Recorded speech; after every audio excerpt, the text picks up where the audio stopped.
दोस्तों, कभी हार न मानना एक अद्भुत गुण है जो किसी भी व्यक्ति को सफलता की ओर ले जा सकता है। यह वह शक्ति है जो हमें चुनौतियों का सामना करने और अपने लक्ष्यों को प्राप्त करने में मदद करती है। दृढ़ता के बिना हम आसानी से हार मान सकते हैं और अपने सपनों को छोड़ सकते हैं। इस वीडियो में हम कभी हार न मानने की शक्ति और इसके महत्व के बारे में जानेंगे। हम इस गुण के कुछ प्रसिद्ध उदाहरण को भी देखेंगे और सीखेंगे कि हम इसे अपने जीवन में कैसे विकसित कर सकते हैं। चाहे आप अपने करियर, अपने रिश्तों या अपने व्यक्तिगत विकास में सफल होना चाहते हैं, दृढ़ता आपके पास सबसे महत्वपूर्ण उपकरणों में से एक है। यह वीडियो आपको वह प्रेरणा देगा जो आपको आगे बढ़ने और अपने लक्ष्यों को प्राप्त करने के लिए आवश्यक है। तो आइए इसे आज की बौद्ध कहानी के माध्यम से समझते हैं कि दृढ़ता क्या है और यह हमारे जीवन में कैसे परिवर्तन ला सकती है। एक बार एक बहुत ही दुखी व्यक्ति एक महात्मा के पास आकर कहता है, मैं अपने जीवन से बहुत दुखी हूं। मैं अपने बीवी बच्चों और अपने परिवार को भी खुश नहीं रख सकता। मैं अपने लिए भी कुछ नहीं कर पा रहा। कभी कभी तो मुझे अपनी जिंदगी को खत्म कर देने के भी ख्याल आते हैं। आप इतनी साधनाएं करते हैं, इतनी तपस्या करते हैं, क्या आप मुझे कोई ऐसा मार्ग बता सकते हैं जिससे मैं अपने बुरे वक्त से बाहर आ सकूं? मेरा बहुत बुरा समय चल रहा है। 2 वक्त की रोटी का इंतजाम करना भी मेरे लिए बहुत मुश्किल हो गया है। अब आप ही बताइए कि ऐसे वक्त में मैं जिंदा रहूं तो कैसे रहूं? कैसे अपने परिवार को खुश रखूं? कृपया करके कोई साधारण सा तरीका बताने की अनुकंपा करें ताकि मैं आसानी से समझ सकूं, क्योंकि मैं बहुत पढ़ा लिखा नहीं हूं। अगर आप बड़ी बड़ी ज्ञान की बातें करेंगे तो शायद मैं कभी समझ भी नहीं पाऊंगा। यह सुनकर महात्मा ने मुस्कुराते हुए कहा कि तुम एक काम कर सकते हो मेरा। उसने सामने की तरफ इशारा करते हुए कहा कि उस ऊंची पहाड़ी पर एक मंदिर है और उस मंदिर के पास चींटियों का एक घर है जहां पर हजारों चींटियां रहती हैं। तुम्हें सुनने में बड़ा अजीब लगेगा, लेकिन वह चींटियां उस मंदिर की जमीन को खराब कर देती हैं। उस मिट्टी की उपजाऊ शक्ति वह खत्म कर देती है, जिसके कारण वहां पर कोई भी पेड़ या कोई भी घास पनप नहीं पाती है। तुम मेरा एक काम करो, उसके बाद मैं तुम्हें तुम्हारे सवालों के जवाब दूंगा। तुम 7 दिन तक रोज उस पहाड़ी पर जाओ और उस चींटियों के घर को तहस नहस कर दो, उसको तोड़ दो। जब भी तुम्हें कोई चींटियों का घर दिखे मंदिर के आसपास, तो उसे वहीं पर तहस नहस कर देना। लेकिन याद रहे, घर को तोड़ने में कोई भी चींटी मरने नहीं चाहिए। इस बात को समझने का प्रयास करते हुए वह युवक वहां से चला गया। शायद उसको कुछ समझ में नहीं आया था कि महात्मा जी ऐसा क्यों करवा रहे हैं। वह तो उन चींटियों पर अन्याय कर रहे हैं, उनका घर तोड़वा रहे हैं, उन्हें नुकसान पहुंचा रहे हैं। आखिर कौन महात्मा ऐसा करेगा? लेकिन फिर भी उस महात्मा की बात मानते हुए वह अगले दिन से ही पहाड़ी पर जाना शुरू कर देता है।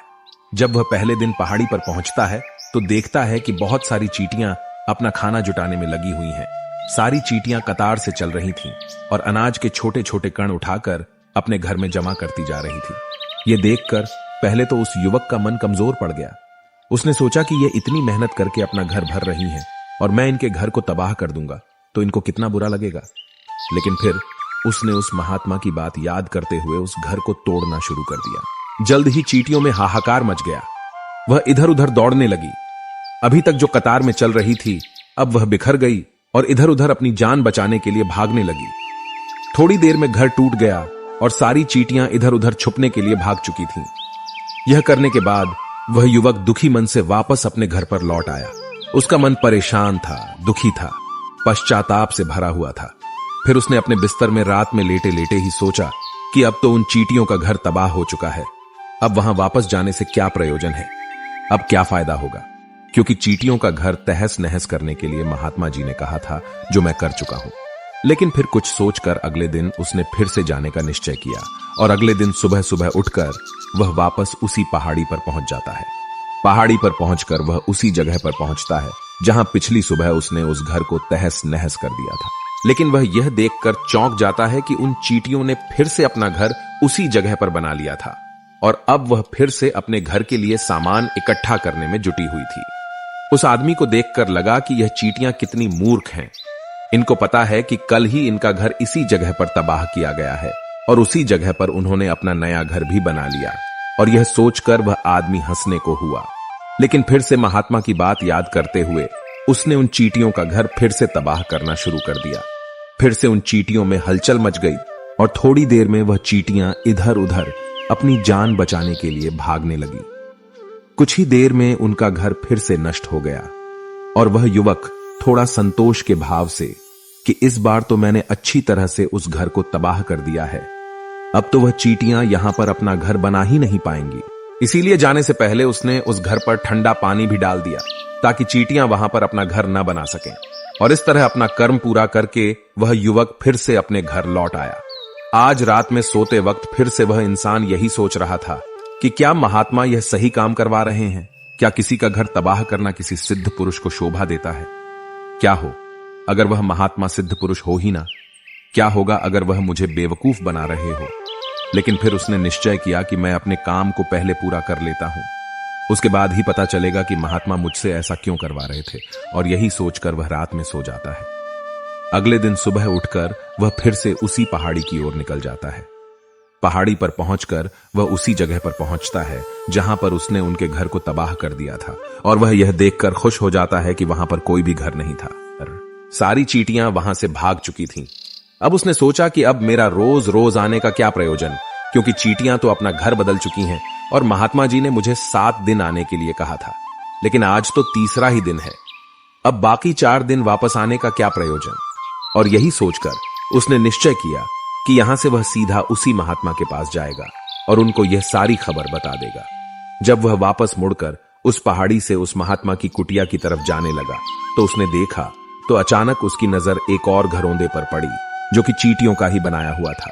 मतलब कि वह घरौंदा चींटियों ने ही बनाया था और अब वह चींटियां नए घर में वास कर चुकी थीं। यह नया घर उनके पुराने घर से थोड़ी ही दूरी पर था और जब उस युवक की नजर उस घरौंदे पर पड़ी तो उसने सोचा कि शायद महात्मा को पता था कि यह चींटियां अपना घर यहां से बदलकर किसी दूसरी जगह पर बना लेगी, इसीलिए उन्होंने मुझे 7 दिन आने के लिए कहा था।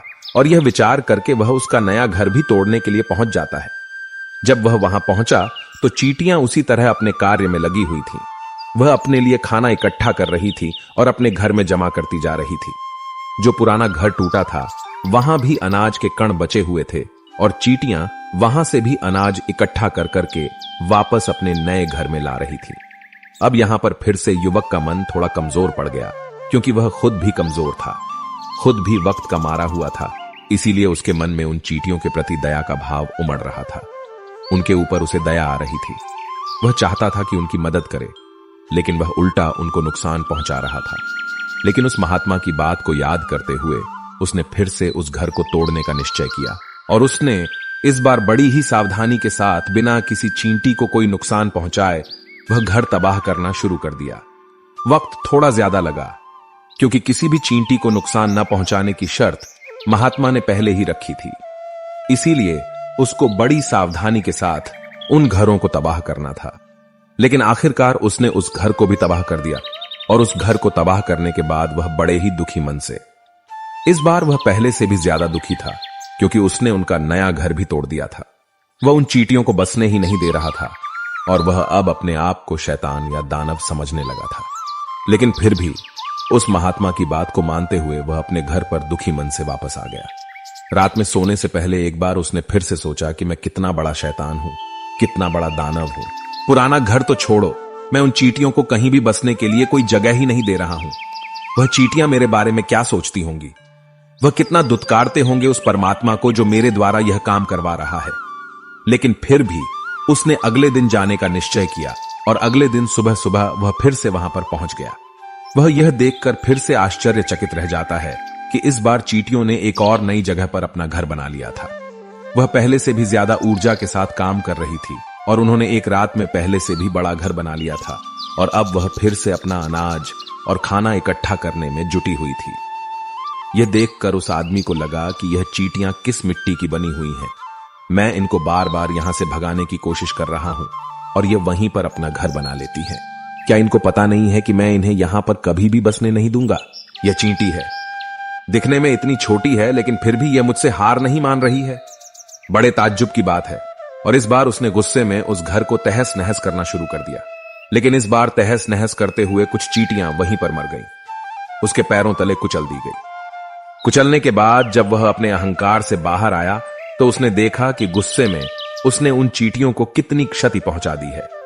उसका मन पश्चाताप से भर गया और वह रोता हुआ अपने घर की तरफ बढ़ गया। रात में सोते वक्त उसने सोचा कि मैं उन चींटियों पर बहुत ज्यादा अत्याचार कर रहा हूं। अब इससे ज्यादा अत्याचार मैं नहीं कर पाऊंगा। और यही सोचकर वह अगले दिन उन चींटियों के लिए अपने घर से थोड़ा आटा लेकर उसी पहाड़ी पर पहुंच जाता है।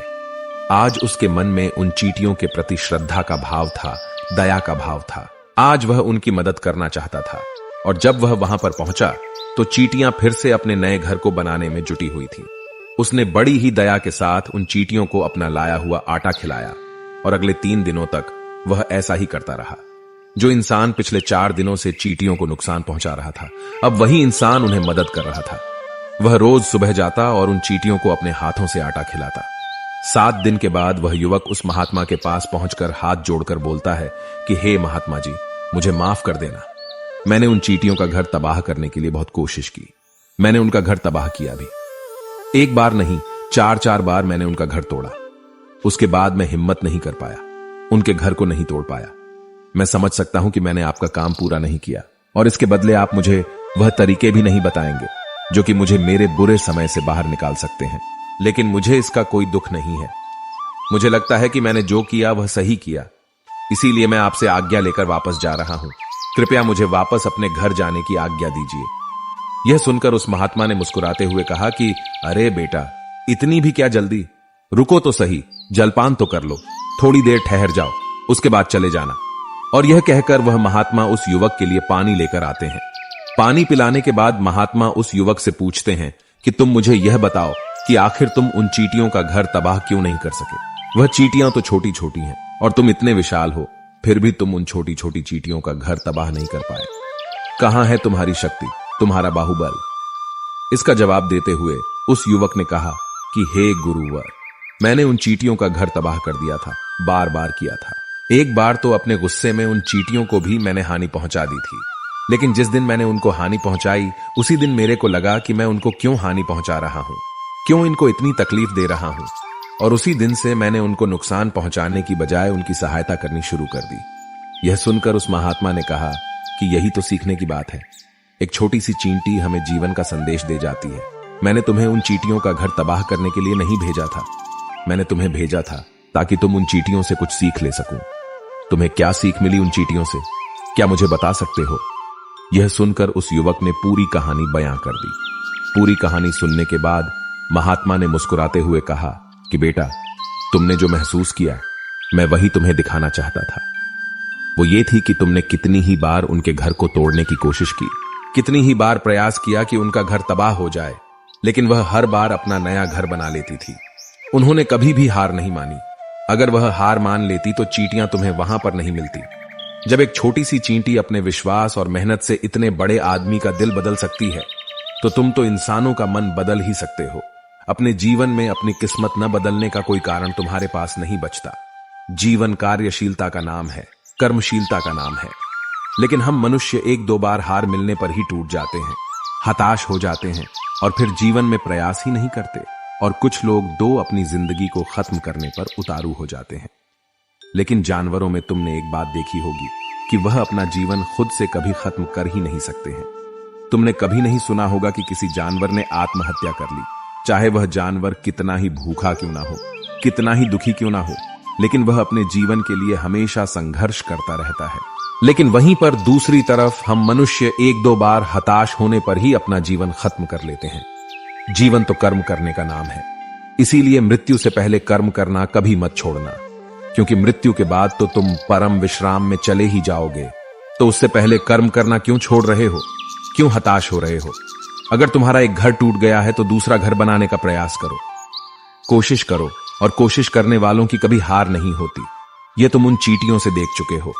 देखने में तुमसे कितनी छोटी है वह चींटियां और तुम इतने बड़े हो, लेकिन उनका मन तुम्हारे मन से इतना बड़ा है, इतना विशाल है, इतना दृढ़ संकल्प है कि इतनी बार घर टूटने पर भी उन चींटियों ने कभी हार नहीं मानी।